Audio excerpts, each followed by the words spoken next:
Nourishing Norfolk is a part of the Norfolk Community Foundation, in which there are now 26 food hubs, which are charities, youth clubs, and places of worship who are supplying access to food to over 12,000 members.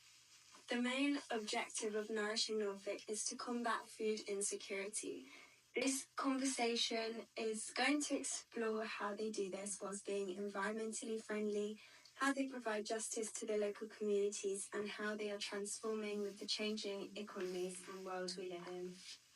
As a combined effort over the last couple of weeks, we have visited a number of these food hubs known as social supermarkets. With participants' consent, we have conducted interviews with staff and members at the supermarkets and the allotments. We have given QR codes of online surveys and taken pictures, as you've seen on the previous collage. We wanted to research this organisation as it is right on our doorstep, helping the communities many of us live in without us realising. It has given us more insight to what surrounds our campus.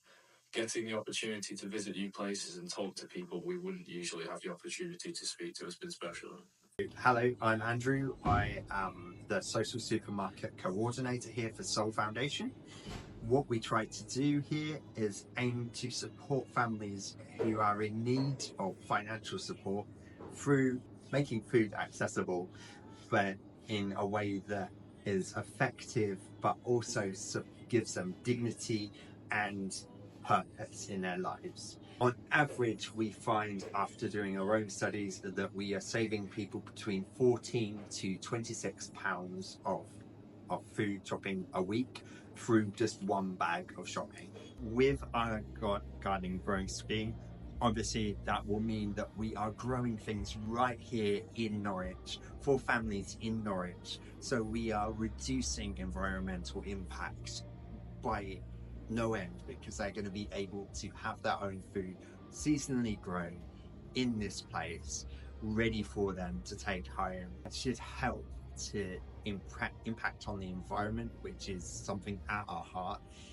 but especially as we look to reduce food wastage by the way that we get in support as well through our suppliers and our donators. And also it just helps just to get people out into the open and see ecologies growing in front of their eyes, to actually get people to respect what our earth can do for us, because we have this beautiful green planet which is filled with beauty and splendor, which needs to be protected and loved. This is a small way of helping people to really reconnect with nature and grow with it. During the interview with Isabel at UEA Global Development Alumni, the most shocking stat that she said was that as an organisation, they save over 60 tons of food from big chain supermarkets each year and distribute it across the social supermarkets. As well as cheap food, Nourishing Norfolk and its social supermarkets provide justice for its communities through accessibility to food and goods. This is particularly relevant to the rural communities in Norfolk. This is massive, as 49.2% of people in Norfolk living in rural areas. Nourishing Norfolk has realised that they had the accessibility to allotments through the council. This is only a recent activity, as they realise the benefits they could provide to the community's environment, including the amount of food they can grow, because of the social activities which they can include with the local communities, and how it brings other communities together. We're aware with food poverty, that's increased quite a lot in the last few years, particularly, even since COVID, people have struggled. And the supermarkets and our relationships with them are great, but we don't want to fully rely on that longer term. And actually, sometimes things like this give people the opportunity to see actually growing something yourself. Yeah. Just dedicate a bit of time to it. You can actually do things at home. Yeah. It's perhaps 10 years ago, food poverty and insecurity would just be affecting families that are on low income. What we're now seeing is it's affecting everybody. Everyone, yeah. So, you could be in a family where both parents work at full time, but they're really still struggling to put food on the table for the kids.